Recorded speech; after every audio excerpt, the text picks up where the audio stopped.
Jelaskan nisbah asas penyerta kewangan dalam sesebuah perniagaan. Jadi di sini kita ada 3 analisis asas.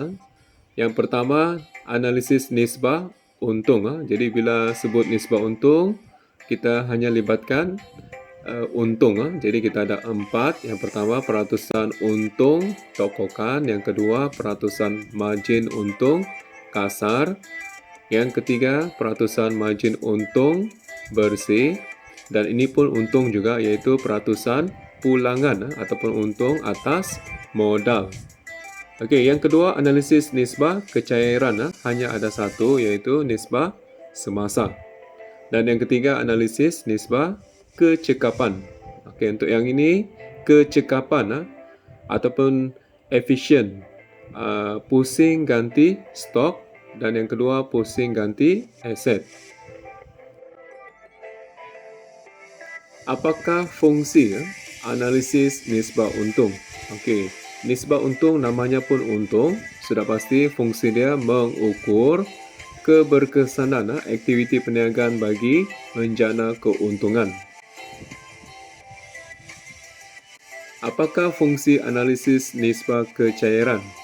Okey, untuk nisbah kecairan ni fungsinya mengukur keupayaan perniagaan membayar liability semasa ataupun kita panggil hutang jangka pendek. Hitungkan peratusan margin untung kasar. Okey, kita lihat fungsi peratusan margin untung kasar, iaitu fungsi dia mengukur untung kasar bagi setiap ringgit jualan bersih. Okey, di sini formula dia yang perlu kita hafal dan ingat, iaitu ingat untung kasar di atas per jualan bersih di bawah. Dan darab 100% ataupun tidak perlu darab 100% lah.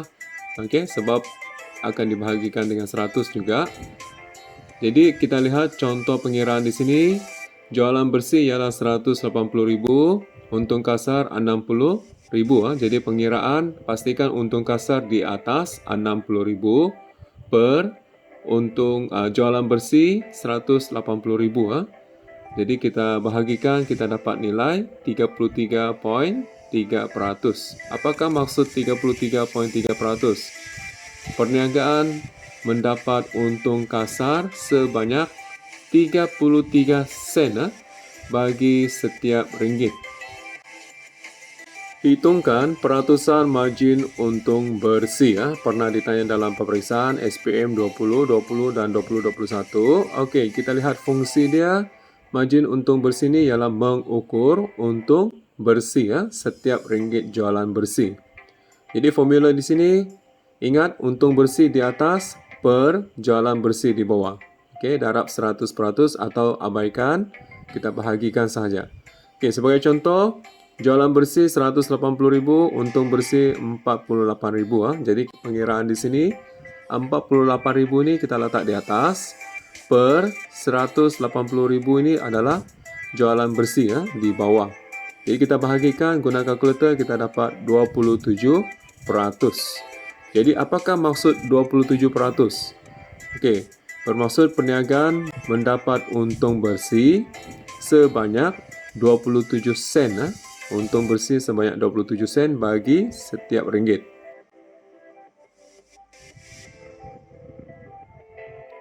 Hitungkan peratusan pulangan atas modal. Pertama sekali kita lihat fungsi pulangan atas modal ni, iaitu fungsi dia mengukur untung bersih bagi setiap ringgit modal permulaan yang telah dilaburkan.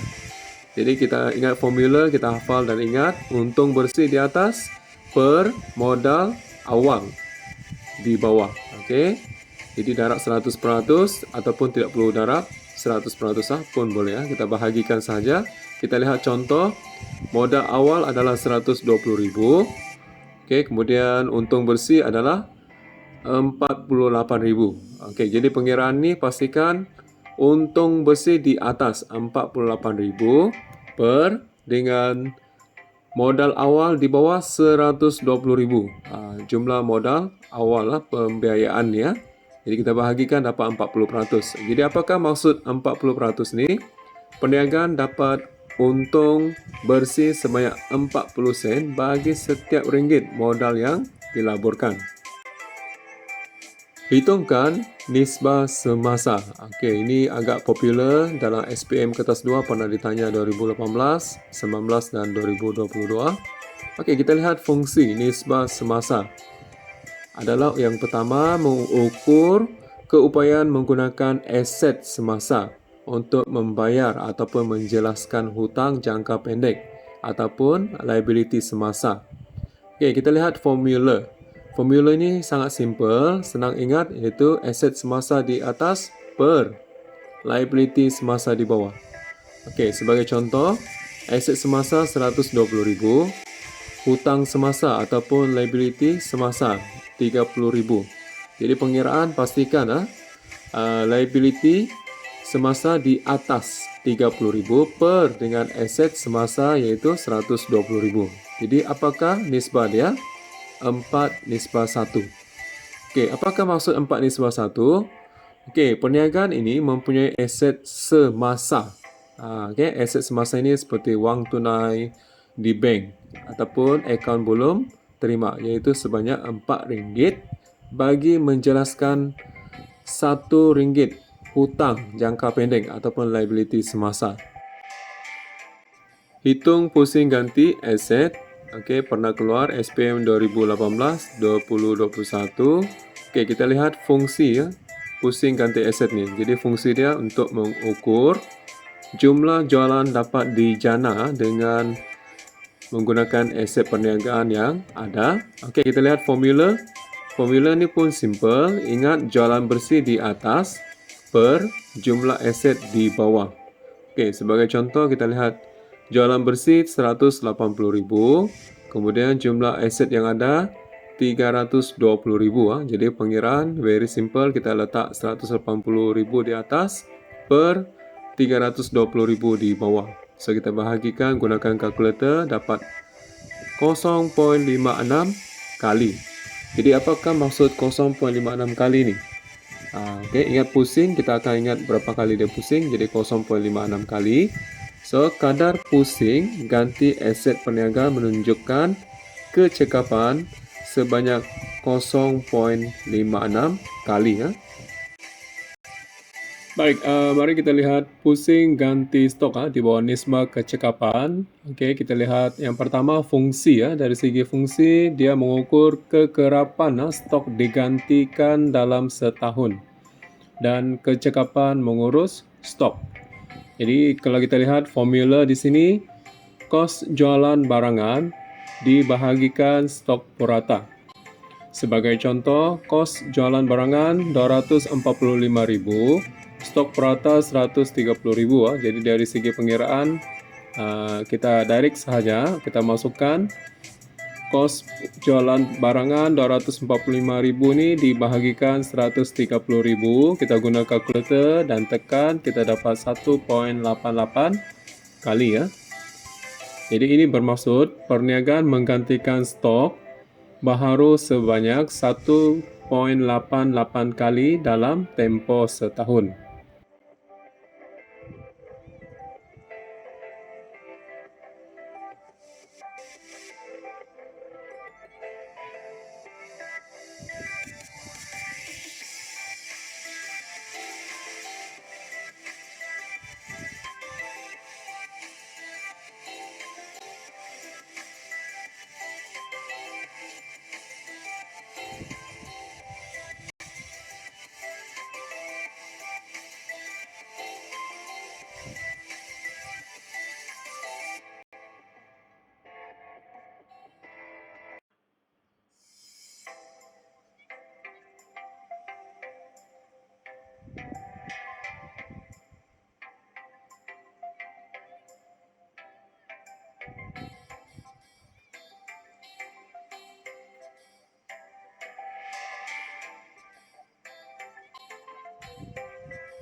Jelaskan nisbah kecekapan kepada perniagaan untuk menjana keuntungan. Jadi kita lihat di sini kepentingan nisbah kecekapan ini bermaksud calon dikehendaki memberikan kelebihan nisbah kecekapan kepada perniagaan.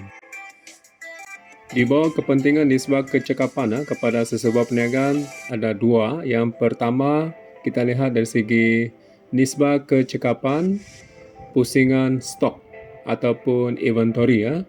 Yang kedua, dapat mengukur kemampuan perniagaan itu menjual stok ataupun produk. Dan yang ketiga, dapat mengira nisbah pusing ganti stok ataupun semakin tinggi nisbah pusing ganti stok tu semakin banyak stok telah dijual. Kemudian yang kedua iaitu dapat mengira nisbah pusing ganti aset ataupun semakin tinggi nisbah semakin cekap mengurus aset. Okey, yang kedua dapat menunjukkan kecekapan mengurus aset dalam sesebuah perniagaan bagi menjana jualan. Dan yang ketiga, dapat menunjukkan kecekapan mengurus hutang.